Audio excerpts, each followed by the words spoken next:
Hey guys, today I'll be making my final 2022 Senate map prediction. The Senate is still very competitive in terms of who's going to win overall. Democrats currently control 50 seats and have a very narrow majority, and that means that they cannot lose even a single senator if they want to keep control of the upper chamber, while Republicans only need a net gain of one seat to take back control. So when looking at the Senate map, we have 35 elections, but most of them are not going to be that competitive. These are going to be the solid states for either Democrats or Republicans, and by solid, I mean margins of over 15%. So these are going to be states like Oregon and California for Democrats, where Ron Wyden and Alex Padilla are going to win re-election. In Hawaii, we have Brian Schatz, and I will include New York as a solid Democratic state. Chuck Schumer is probably going to get right over 15%. It's probably not going to be over 20, but it's still going to be a strong victory for the Democratic incumbent nonetheless. And then in Vermont, Peter Welch is going to succeed Patrick Leahy, and in Maryland, Chris Van Hollen will win re-election. Those are going to be all of the solid Democratic states this year.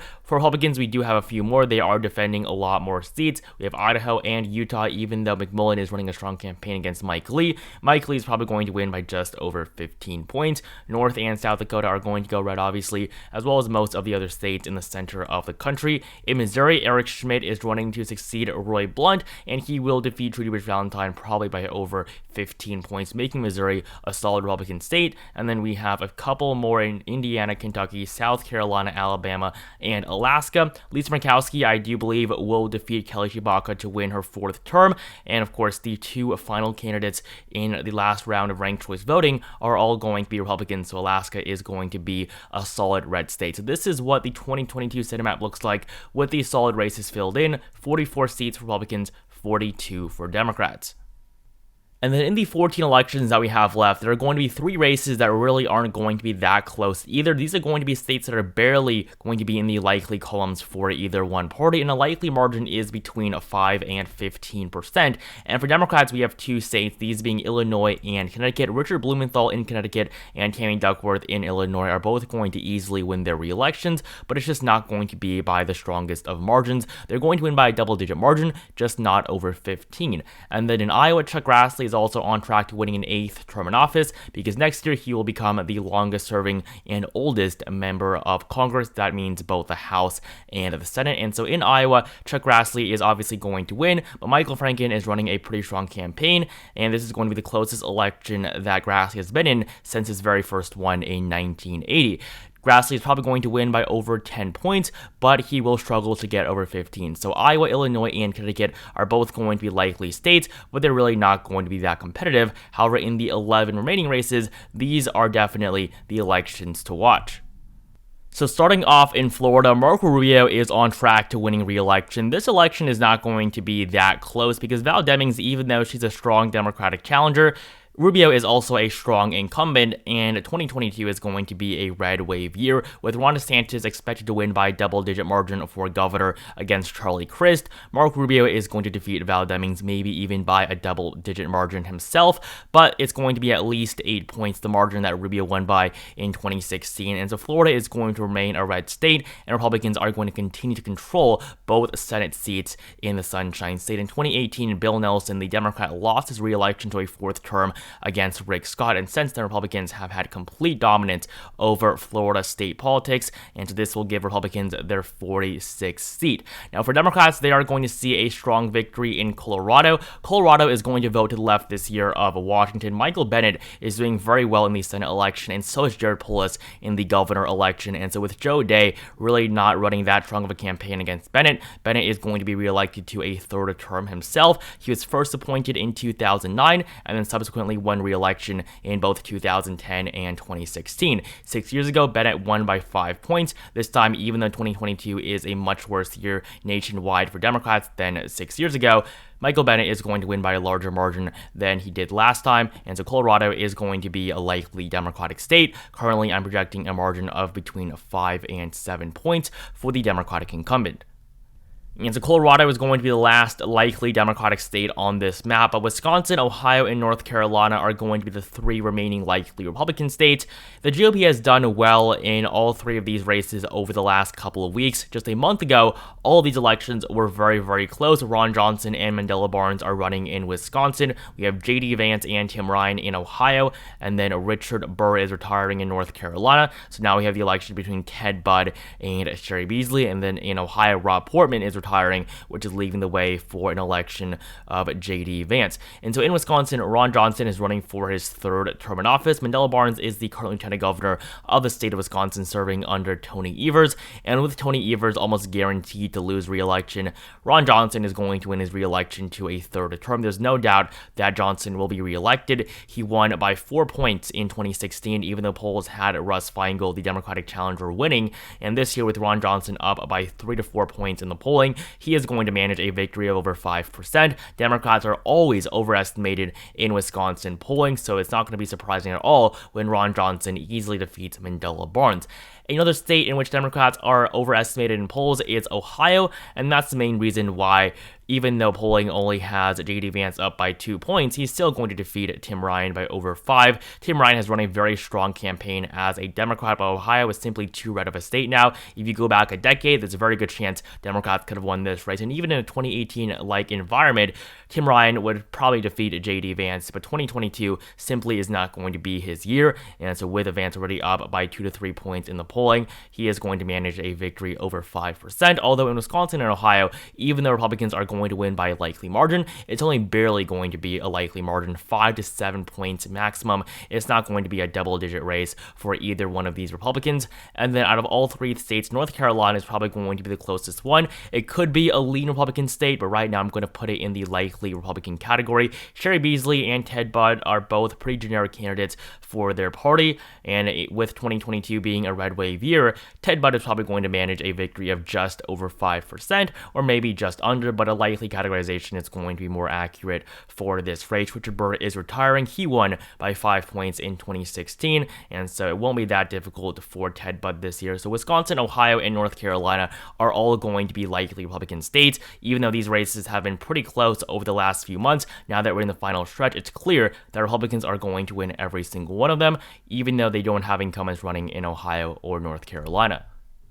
And so with all of the likely and solid states filled in, we have 49 seats for the GOP, 45 for Democrats, and in the 6 remaining races, it may look really easy for Republicans, but Democrats do have incumbents in 5 out of the 6 remaining elections. So far, there has not been a single flip on this map, so if Republicans want to win back the majority, they're going to have to win at least 2 of the remaining 6 races, but they really have no chance in Washington, which is the race I'm going to go over first. Washington is going to be a lean Democratic state, and a lean margin is a margin between 1 and 5%. Now, there's no doubt that Patty Murray is going to win re-election to a 5th term. She is 100% going to defeat Tiffany Smiley, but the election is going to get closer than expected.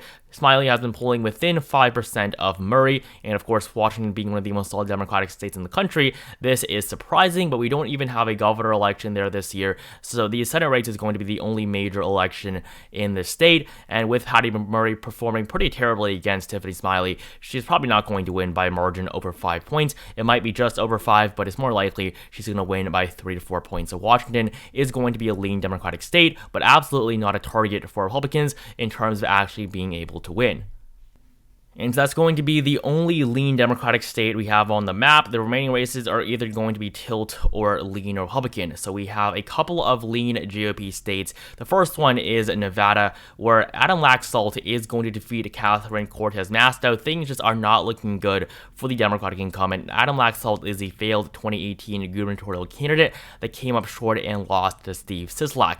But this year, he's probably going to win his race against Masto. Masto is not that popular of an incumbent, and really not that great of a campaigner either. She won by 2.4% against Joe Heck in 2016, the same margin that Clinton and Biden won Nevada by, and Nevada really isn't shifting to the left anymore. 10 years ago, it would be a lean to likely Democratic state, but now it's more of a toss-up or maybe even tilt Republican, as the GOP has taken a pretty strong advantage with Latina voters that are shifting away from automatically supporting Democrats. Even though Masto is the first Latina senator, she is probably not going to get that much support from that fact alone, and Nevada is going to be our first lean Republican state. I do believe that Catherine Cortez Masto is going to come up short of winning her re-election. She is by far the most vulnerable Democrat running for re-election this year.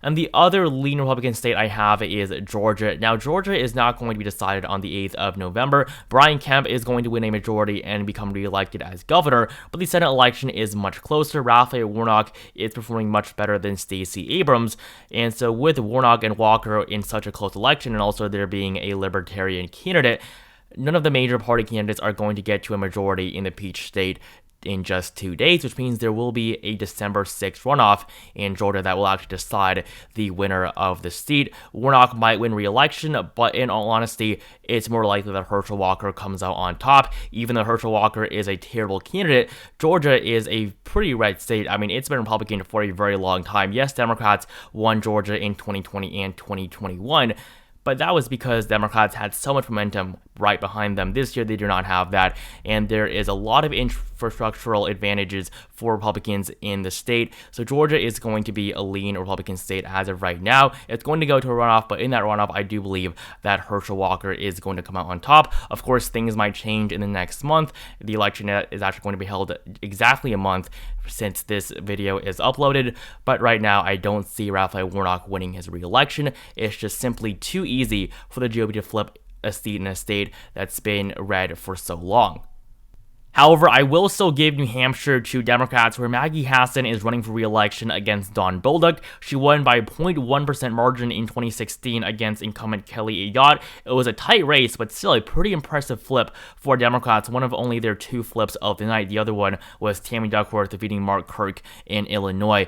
But this year in New Hampshire, the election is going to be close, just like it was last time. And in 2016, Clinton only carried the state of New Hampshire by 0.4% against Donald Trump. Joe Biden won the state by 7.4% in 2020, but New Hampshire this year is going to be closer than it was 2 years ago, and so I do have it as a tilt Democratic state. Maggie Hassan is still probably going to win, but it's going to be a race that goes down to the wire. Dawn Bolduc numbers have gone up pretty drastically over the last 10 days, and so New Hampshire is barely going to go to Democrats, but I do believe that Maggie Hassan is on track to winning re-election. And so this will give Democrats their 47th seat. Yes, Republicans are already at 51, but they're not going to win Georgia on election day. It's going to be in a runoff. So without Georgia, Pennsylvania and Arizona are going to matter a lot for Democrats. If Democrats can win both of these races, Georgia will actually matter, and they might actually win the runoff election. But if Republicans win just one out of the 2 races in Pennsylvania and Arizona, they will get to 51 seats, even without Georgia. So right now, Pennsylvania is not looking good for Democrats, as Mehmet Oz has taken a pretty strong lead in the polling after the disastrous debate performance for John Fetterman, which he had because he was still recovering from a stroke that he had just 5 days before the Democratic primary in the summer. And so since then, Mehmet Oz has taken a strong lead in the polling, and the only reason why I don't have Pennsylvania as being lean Republican is because of early voting. Pennsylvania sends ballots to every single registered voter, even if you didn't request one, and so Pennsylvania has made voting very, very easy, just like other states like California. And so as a result, Pennsylvania voters probably came out and voted for John Fetterman by quite a bit before his debate performance, even though those voters probably would have switched over to Mehmet Oz if they had watched that debate before voting. And so in the end, Mehmet Oz's numbers are probably going to overtake those of Fetterman's on election day, which is why I do have Pennsylvania currently as being tilted Republican. It's going to be a very, very close election. It's going to go down to the wire, but I do believe right now that Mehmet Oz has a very slight advantage. And finally, in Arizona, Blake Masters is probably going to defeat Mark Kelly. It's going to be a very close election, and this state has been very hard to predict, as Mark Kelly is a strong incumbent, but Blake Masters has been surging the polling, and the third-party Libertarian candidate has also dropped out recently and endorsed Masters, and even though he only had 1 to 2% of the vote, that fraction of the population of Arizona is going to make a pretty major difference considering how close the election is going to be. Now, Mark Kelly, if he loses, it's going to be by a very, very narrow margin, but right now I can see Blake Masters becoming the next United States Senator from the state of Arizona. In 2020, Kelly only won by 2 points despite polling predicting a 5-point margin for him, and this year he only leads by 1% in the polls, so Mark Kelly really is not in nearly as strong a position as he was last time, and with the national environment favoring Republicans, I do have Arizona as being a tilt state for Republicans, just like Pennsylvania. Both of these elections are going to be very, very close, but right now it is more likely that the GOP is going to come out on top, holding onto their seat in the Keystone State and flipping Arizona back. And so with the map 52-47, Republicans are probably going to win the runoff election in Georgia because Democrats simply aren't going to have any momentum going into the race. There'll be no reason to vote for Raphael Warnock if Democrats already lost the majority. Even if they win Georgia, they're still only going to win 48 seats. So that's why you currently have Georgia as a lean Republican state, because of how well Republicans are probably going to do in the other elections across the country. So 53-47 is my final prediction for the 2022 Senate elections. I have Arizona, Pennsylvania, and New Hampshire as being tilt, with Republicans winning 2 of them. And so it's going to be a good night for Republicans overall, but Democrats are not going to do that badly. They're still going to hold on to 47 seats. It's going to be a close upper chamber, but Republicans are going to take back the majority, flipping the 3 seats in Nevada, Arizona, and Georgia, and not losing a single one themselves. So that will be it for this video. Make sure you like it down below if you enjoyed it. Comment down below what you think the Senate map is going to look like on Tuesday and also after the Georgia runoffs. Subscribe to my channel if you haven't, and make sure you stay tuned for my stream, which will occur, of course, on midterm day, the 8th of November, starting at 6:30 p.m. Eastern Time. I'll be streaming every single Senate, governor, and House race until we see a winner in all of those elections.